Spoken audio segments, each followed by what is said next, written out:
you take $300 for expenses for 1 week or whatever the amount is, and then you put in your pocket, I think is a challenge for you to keep track of where exactly you're spending the money. If you don't keep track of it, then probably at the end of that week, the money's going to be gone. Nowadays, if you have your online banking, you can see exactly where your money is going. And if you receive a transaction that is not what you were expecting, then you have the ability, even through your online banking, for you to dispute it if that's the case.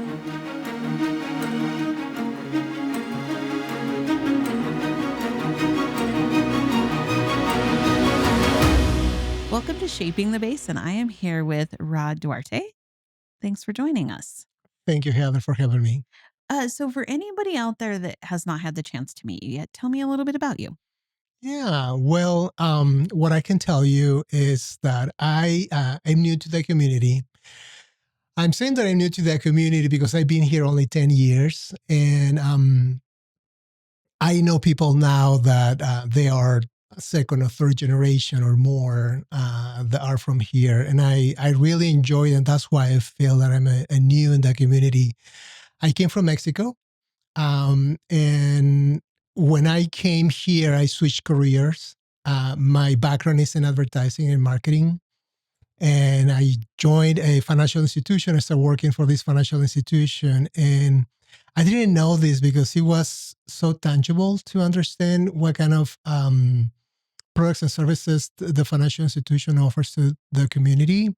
And I loved it. I thought that it was a great way to connect with people. I consider myself to be an extrovert. So the more I am with people, the more I get energy and feel good about what I'm doing through the day.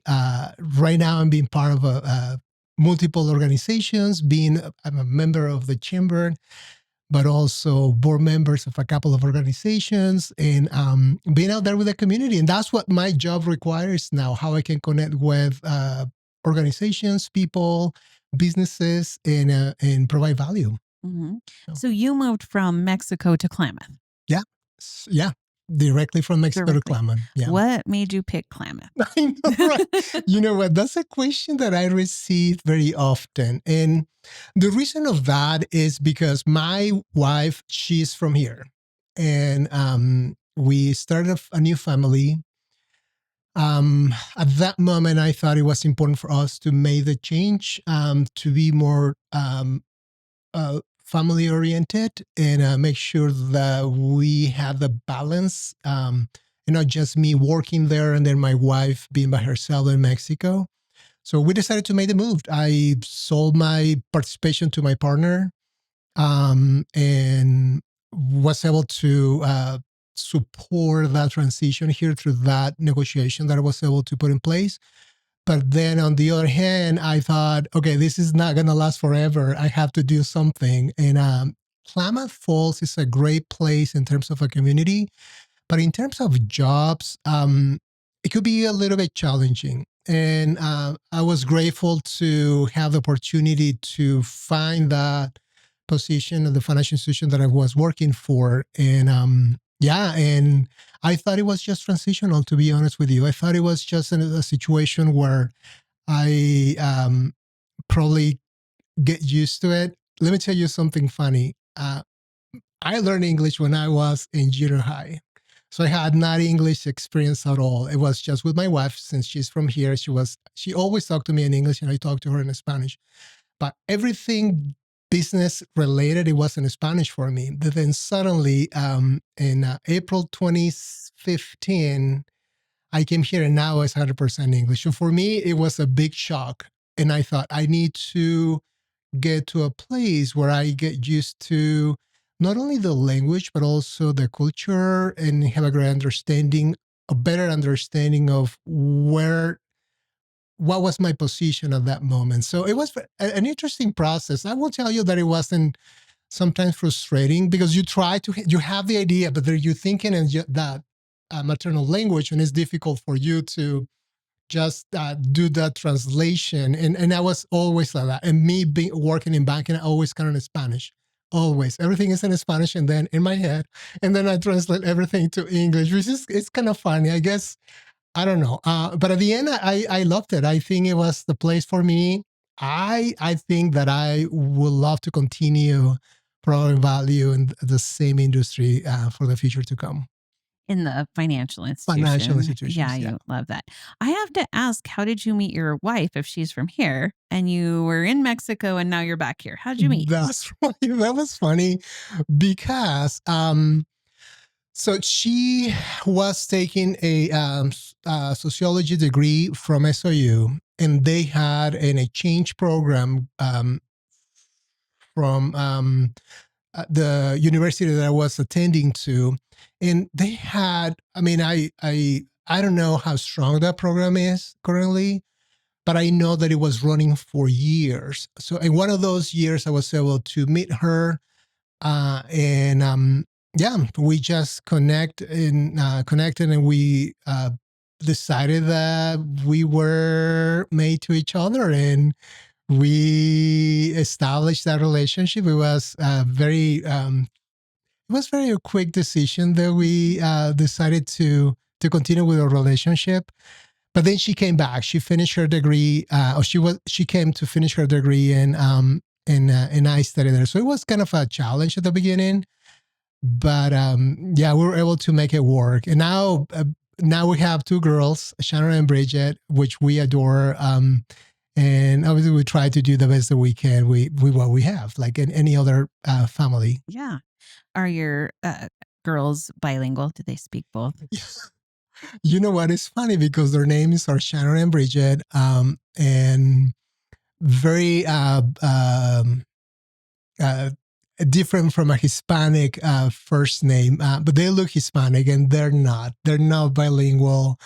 They at the beginning, since I needed to get reintroduced to a new language for me, I needed to practice as much as I could as English at home, and it was always doing English. And I was the one that had the ability to try to push for a bilingual family. My wife, her Spanish is fantastic, but at the moment we thought that it was important for them to just get used to. When we came here, they were 3 and 2, and they had some Spanish more established than English back then.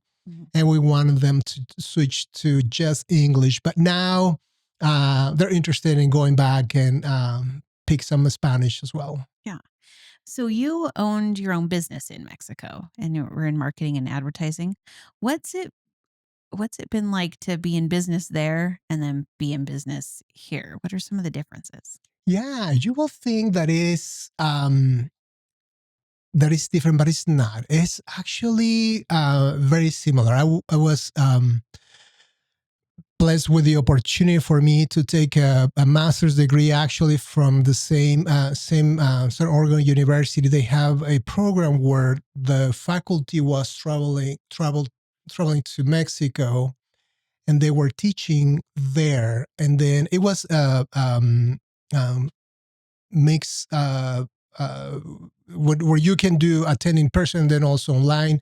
So it was a mixed program, which was very interesting for me to experience. And when I was involved in that program, it wasn't just of curiosity or opportunity for me to expand my resume or gain a new skill. It was because we needed in my business. My background, it was more based on operations. When we grew, we started with 3 partners, and we grew to be a company of 45 employees, direct employees. You need a structure, you need a system, you need to have a better understanding how to leverage relationships with a financial institution, loans, lines, and how you can grow and provide services and manage your cash flow, which it could be challenging. And I've seen that now more than ever with my customers. But the thing that now made me feel that it is very similar is because it's the same structure. At the end, you face the same challenges. Employment is always something that it creates an issue. You have to make sure that you provide the right training to your employees. So you do the same thing here. the structure we use, the same financial structure that is used here as well. And it's different. In terms, the only thing that is different, I think, is just going to be probably the culture, how you deal with your customers. But the strategy, I think, is the same, and also that you can implement from a business here and there, and then also the goals that you can set for yourself as well as a business owner. So it's very similar, and that helped me to get into the business perspective of the financial industry here, because I have a clear understanding. My master was based on businesses from the United States, and I think that it was a really great opportunity for me to have that glimpse of the structure when I was back in Mexico, but it's very similar. Hmm. Nice. And now, in addition to your work at the financial institution, you are helping do some advising with businesses or some teaching, correct? Right. Yes. So challenges that I particularly encounter is that, especially with the small businesses and the ones that they have no too much experience, and unfortunately, from my perspective, in terms of the situation that I have been facing, is the lack of knowledge in terms of what is that it takes to leverage your relationship with a financial institution to have access to grow. When I talk about, so for example, specific products like lending or treasury management services, what I don't see a product. I see opportunity for a business to grow and to establish themselves, to ease the headaches that cash flow can create, or the accounts payable that sometimes by industries, so sometimes, so for example, a plumber, they usually by industry they can go up to 90 days without them collecting, right? And sometimes it also includes inventory for them. So, but whenever in one point in life they need to have access to, or they get hired for a new job, the situation that they're facing is that now they don't have the capacity for them to take them, right? Or they're very very selective, which could create a situation for them. At the end, is the loss of revenue or margin. And being a seasonal job, like not just for that industry, but multiple industries, and it's just related to the weather situation, multiple businesses.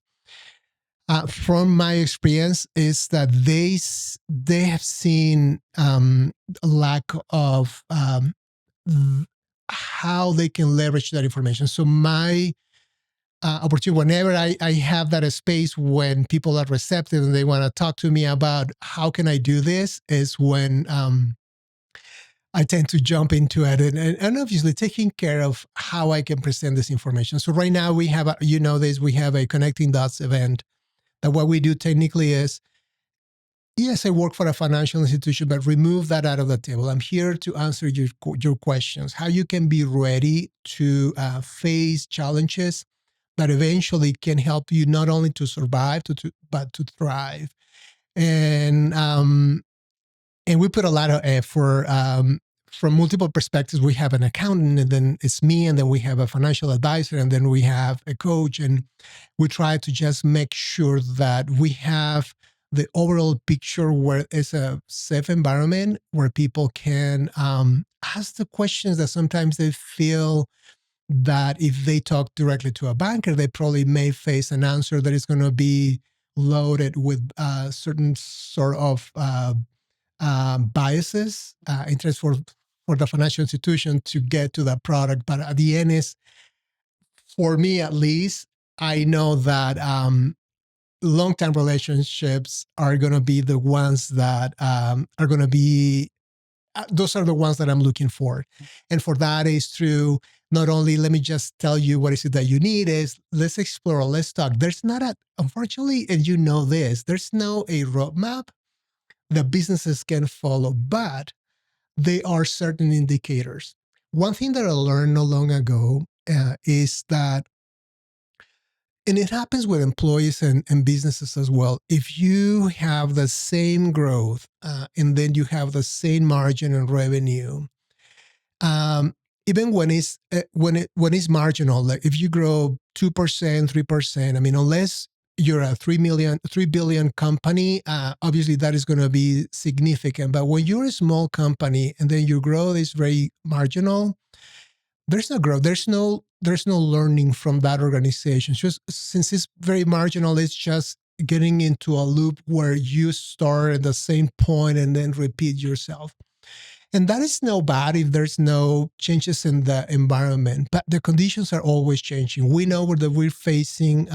So, for example, for nonprofits, they're changing costs and access to capital, and then same thing for businesses. Right now, we know last year we had a fantastic raining season, but now this year it's going to be a little bit different. And those factors, sometimes we don't count on those, but it will affect us. And if you're not ready to absorb those, and if you don't have the right advice from the people that have seen these multiple times and may have not just that solution, but the opportunity to have a conversation where opens the door to explore, that's when I think is valuable for me to just establish that conversation with businesses and individuals as well. It's easy to get lost. Don't know which path to take, what to post. In the social media jungle, video is king.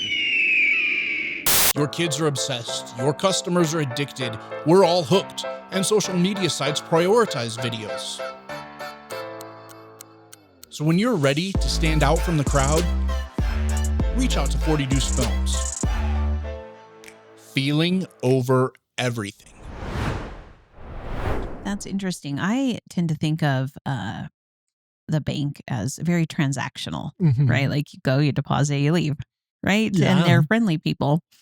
But I can see the need to have more of a relationship if you have growth goals with your financial institution. So definitely. Yeah. You are also doing a couple of things with actually Dan Hernandez to help support the Hispanic business community here. Want to tell me a little bit about that? Right. Well, this is also thanks to your participation as well, because what we want to do is to create a strong foundation in. We believe that we can find that structure based on what is it that is already in place, and we believe that the chamber has not only the knowledge but also the experience on how things work here in our town, and but thanks to you as well. But yes, with Dan Hernandez, we have the opportunity to be involved in the financial industry for a long time, and we crossed our path in one point, and we decided to, through our experiences and what we have seen, is to get together, have a conversation, remove those layers of, oh, you work for this bank and then you work for this other financial institution, and how we can establish that relation. But it was funny because we were thinking exactly the same thing. And it is now based on what we want in terms of what we think will be worth it. It comes from the experience what we had with this individual. The Hispanic community, business community, I think, is a thriving community like any other community here as well. But I think they are part of the fabric of our community. They have employees, they obviously pay taxes, they obviously as well, they require providers, suppliers, they pay rent, they buy commercial real estate, and in offering diverse layers of support to our community, from landscaping, construction, to professional services, like, for example, Dan Hernandez with banking and financial advising. We have also other providers that I don't know if I can mention their names or the businesses, but they have the opportunity also to provide employees to employers and help those employers to cut a little bit more that roadblock that they may face in order to get the right person in order to work with them. But we have seen that. But I think that at this point, working together will create additional value. They are all we always going to face, and that's the beauty of this process is that we believe that we always going to face challenges. And I think at one point that's what it makes it interesting.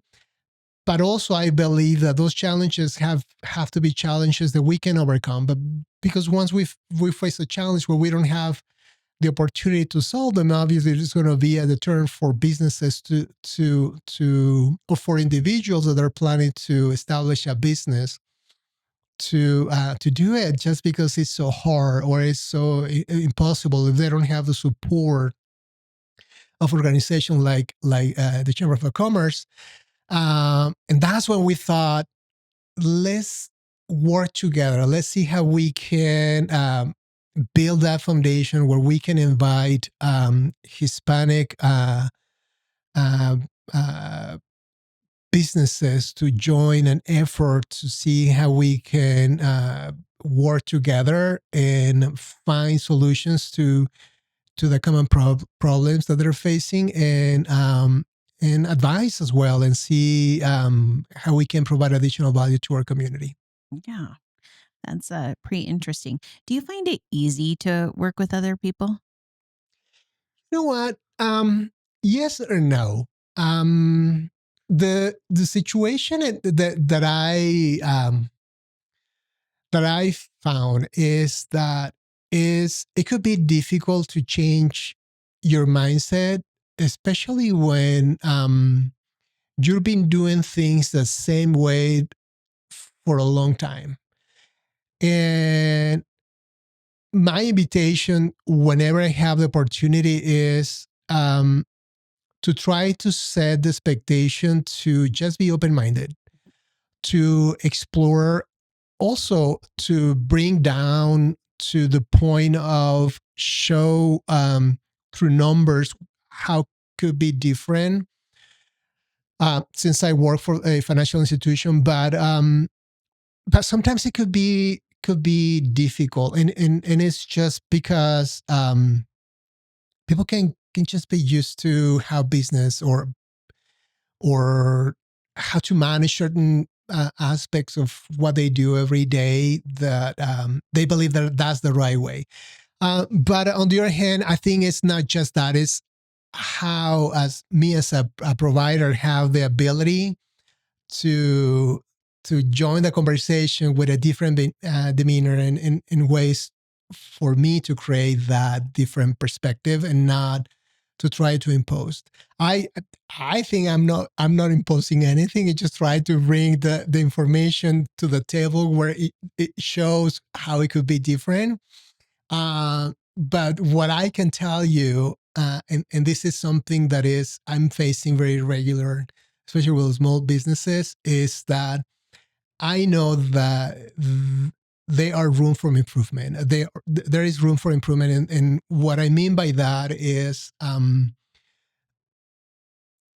what we're doing with connecting dots. Let me just bring that example to you. What we're doing with connecting dots, one example that I can put on the table is that I know that businesses are looking to reduce their tax liability as much as they can. And this is a legal process, right? How I can utilize depreciations, how I can reduce the maximum amount of margin for me to reduce and then bring that money back to my business and help my business grow. But in one point, as a community, I think that businesses can grow better when they have the support of the community. When you think in a bank, my invitation is not just a bank like a bank, a transactional institution that allows you to manage your money. I think like a bank is just the recipient of the community assets. So we receive the deposits, and with those deposits, and obviously we have an admin cost that we have to run. We have security processes that we have to put in place. We have regulations that we have to follow, and some of them they cost money, and they have to pay the people that connects with people as well. But in reality, that's what we do. We just receive those deposits from individuals that they want, that they're looking for stability, and we put those assets to work. And what we do is we translate this into loans for businesses to grow. So for businesses that are out there and they're thinking that they're going through the financial institution and they're feeling that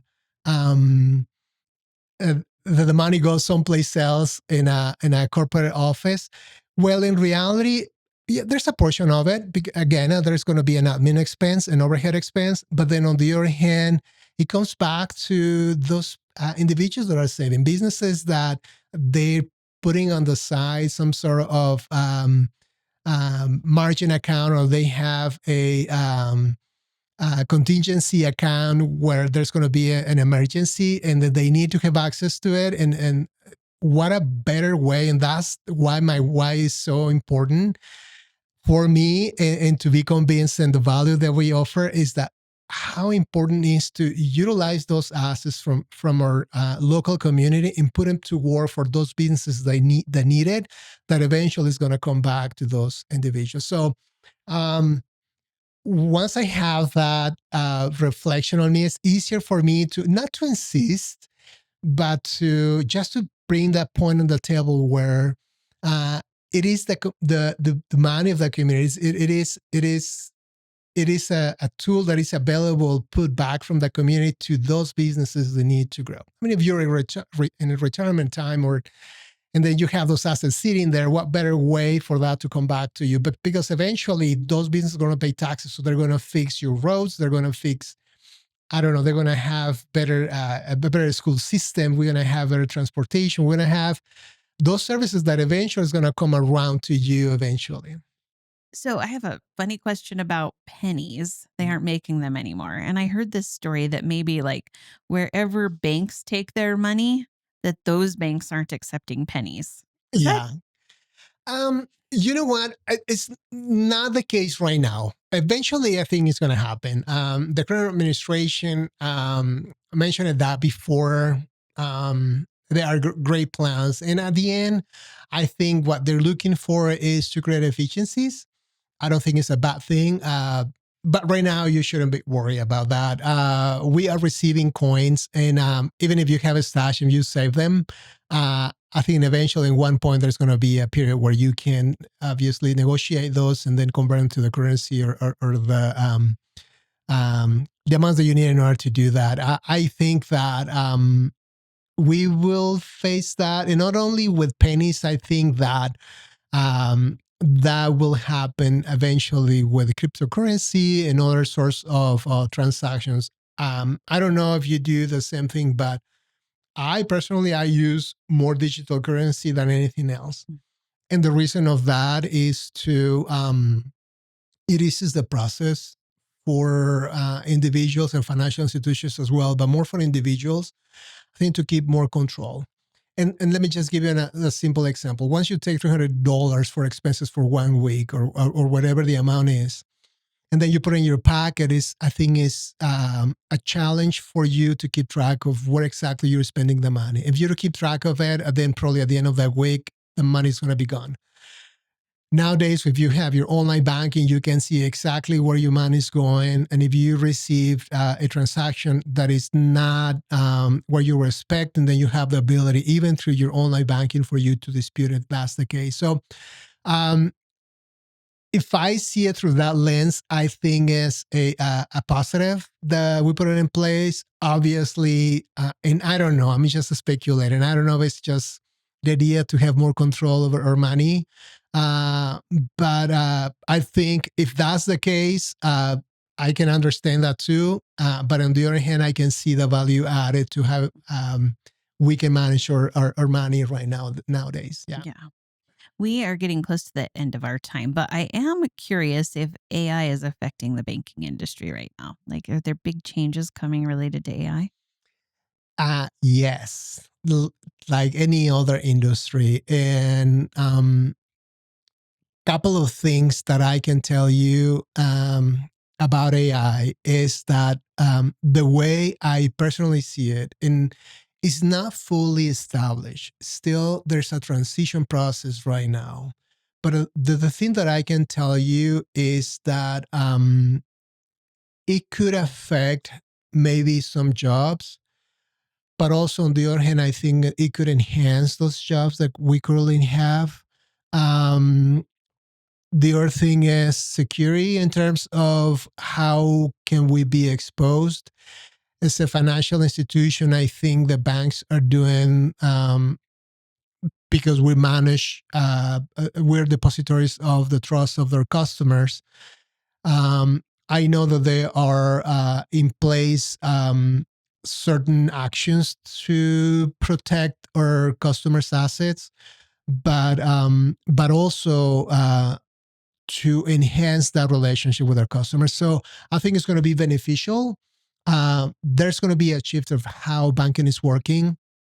I personally appreciate when I am able to talk to an individual, but when that individual, if I'm doing banking with somebody else and I know that that individual has the enhanced service through the AI, I know that the information is going to be more accurate. I know that the transactions can be more I mean, I don't know precise because numbers are numbers, but on the other hand, I think maybe expedited. So that could be a positive change for consumers and businesses as well. Yeah. Interesting. Well, I appreciate your time today and all the stories that you've shared. If I gave you $250,000 to do something today to Yeah. make a difference in our community, what would you do with it? Oh wow. Okay. So I am biased, and I will tell you this: I am a board member of class, and I also right now pursued at being a board member of KCC. I think education. Two things. I will donate that. I will put that into the proactive portion of it, which I believe is going to be education, how we can provide those young generations with access to capital for them to grow and to have an opportunity. But also, I know that we're living in a certain situations right now and certain social challenges that we're facing where people are dealing with the lack of capacity to pay for energy or for pay for rent or having access to avoid being displaced or um, to become homeless. So I will also try to divide those two and those two efforts, how I can be a little bit proactive and how I can be a little bit more reactive, but in terms to provide a solution for that specific need that we are facing. Oh, very nice. Yeah. Do you have a role model? Oh wow, role model. You know what? What I love to do a lot, and sometimes I need to give a space to myself because I think I feel sometimes overwhelmed. Um, I loved Adam Graham. I don't know if you read his books, but I think how positive and engaging and connected he is. I enjoy what he says. I enjoy the way that he his messages. I think is very consistent. I think that would be my role model right now. But I shift. I depending of what is my mood, I change. But yeah, right now I will say that he will be my role model right now. All right. Do you have a favorite of his books? I favorite what? You said I don't know who Adam Graham is, but you mentioned books. Yeah, And so do you have a favorite one of his books? Atomic Habits. Atomic Oh, Habits. yeah. Yeah, have you read that Okay. one? I know of that book. I have not read it. Yes. But I didn't know that was Adam Graham. Atomic Books. Yeah, Atomic Habits. Sorry, that's a great book that allows you to ease your expectation when you're procrastinating. It gives you the opportunity for you to hey, just take it easy. Just set yourself for success, starting with the small habits that allows you for you to get to whatever you want to go, and then just do incremental improvements, and then just gain the habit, and then in one point you won't even notice once you're there. So if you want to go to the gym, that will be opportunity. You want to learn how to save a little bit more, so start little by little. Yeah. Just build a habit, and you will be able to make it happen. That's awesome. Yeah. And describe your perfect day in Klamath. Oh wow. My perfect day in Klamath, I think it will be a weekend. I think it's gonna be by November. I love how the city transformed into a beautiful canvas of colors. I like it that it's not too hot. I like it that when we have smoke, but when that the season already is past by then. So I love it when I can have a coffee with my family and then join driving by the downtown and then seeing people. Oh, my perfect day in Klamath. I love that. Thank you for your time today. I appreciate you. Thank you, Heather, for having me here. And thank you to our producer, 40 Deuce Films.